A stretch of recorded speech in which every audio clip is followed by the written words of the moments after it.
નમસ્કાર, સ્વાગત છે આપનું એઆરવી ન્યૂઝમાં અને હું છું માસૂમ. નજર કરી આજના મહત્વના સમાચાર ઉપર. આણંદ જિલ્લા લાંચ રૂશ્વત વિરોધી બ્યુરોએ પેટલાદના કોલેજ ચોકડી પાસે આવેલા રિલાયન્સ સ્માર્ટ બજારના પાર્કિંગમાં સફળ ઝટકું ગોઠવીને પ્રધાનમંત્રી આવાસ યોજનાના ફિલ્ડ એન્જિનિયર જયેશ જાદવને 8,000ની લાંચ લેતા રંગે હાથ ઝડપી પાડ્યો છે. તારાપુર નગરપાલિકામાં વેબકોસ કંપની દ્વારા નિમાયેલા આ એન્જિનિયરે એક ફરિયાદીના પિતાના નામે મંજૂર થયેલી 4 લાખની મકાન સહાયના હપ્તા પાસ કરાવવા માટે કુલ 50,000ની લાંચ માંગી હતી. આ ગુનામાં સામેલ વચેટિયા નગીન તડપડાએ અગાઉ 2,000 લીધા હતા અને બાકીના 8,000 સ્વીકારતા જ એન્જિનિયર પકડાઈ ગયો હતો. એસીબી પીઆઈ RN વિરાણીની ટીમે એન્જિનિયર અને ફરાર વચેટિયા સહિત બંને વિરુદ્ધ ભ્રષ્ટાચાર નિવારણ ધારા હેઠળ ગુનો નોંધી આગળની કાર્યવાહી હાથ ધરી છે. નવસારીમાં નેશનલ હાઈવે નંબર 48 પર આવેલા ગણદેવીના એંધલ ગામની શ્રીધારા આઈ માતા હોટલ પરથી પોલીસે 44,415ની કિંમતનો 2.961 કિલો પોસ્ટડોડાનો પાવડર જપ્ત કરી નશાનો કારોબાર કરતા હોટલ માલિક દલીપ પ્રજાપતિની ધરપકડ કરી છે. જ્યારે આ મામલે તેમજ જ્યારે આ માલ સપ્લાય કરનાર અજાણ્યા કન્ટેનર ચાલકને વોન્ટેડ જાહેર કરાયો છે.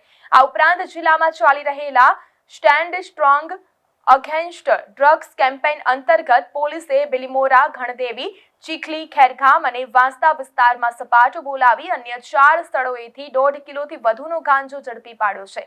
નશાના કાળા કારોબાર વિરુદ્ધ થયેલી મોટી કાર્યવાહીમાં પોલીસે એક સગીર સહિત કુલ 5 લોકોની ધરપકડ કરી કાયદેસરની કાર્યવાહી હાથ ધરી છે. સુરત શહેરમાં મોડી રાત્રે અચાનક વાતાવરણમાં પલટો આવ્યો હતો અને અઠવા ગેટ, પીપલોદ તથા ડુમસ સહિતના વિસ્તારોમાં વરસાદી ઝાપટા પડ્યા હતા. સાથે વિવિધ વિસ્તારોની અંદર પણ વરસાદી ઝાપટા જોવા મળ્યા હતા. લાંબા સમયના અસહ્ય ઉકળાટ અને ગરમી બાદ પડેલા આ વરસાદને કારણે સમગ્ર પંથકના વાતાવરણમાં સરસ ઠંડક પ્રસરી ગઈ હતી, જેથી સ્થાનિક લોકોને મોટી રાહત મળી છે. ઉલ્લેખનીય છે કે હવામાન વિભાગ દ્વારા અગાઉથી જ દક્ષિણ ગુજરાતમાં વરસાદ પડવાની આગાહી વ્યક્ત કરવામાં આવી હતી. સુરત ઇન્ટરનેશનલ એરપોર્ટ પરથી મુસાફરોની ઘટતી માંગ અને ઓપરેશનલ કારણોસર આગામી જુલાઈ મહિનાથી કોલકાતા, બેંગલુરુ, પુણે, ચેન્નઈ અને જયપુરની 24 જેટલી ફ્લાઇટ્સ બંધ કરવાનો નિર્ણય લેવાયો છે.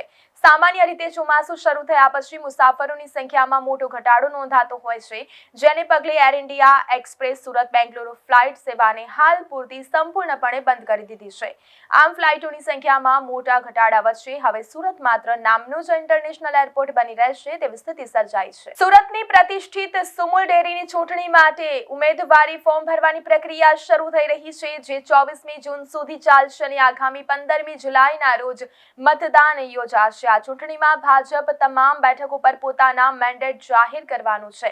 ત્યારે બીજી તરફ જયેશ પટેલનું નામ મતદાર યાદીમાંથી કમી થતા સહકારી રાજકારણમાં ગરમાવો આવી ગયો છે. વર્ષ 2020માં ભાજપનો ખેસ ધારણ કરનાર જયેશ પટેલ હવે નવી પેનલ બનાવીને ભાજપ સામે જ ચૂંટણી મેદાનમાં ઝંપલાવશે.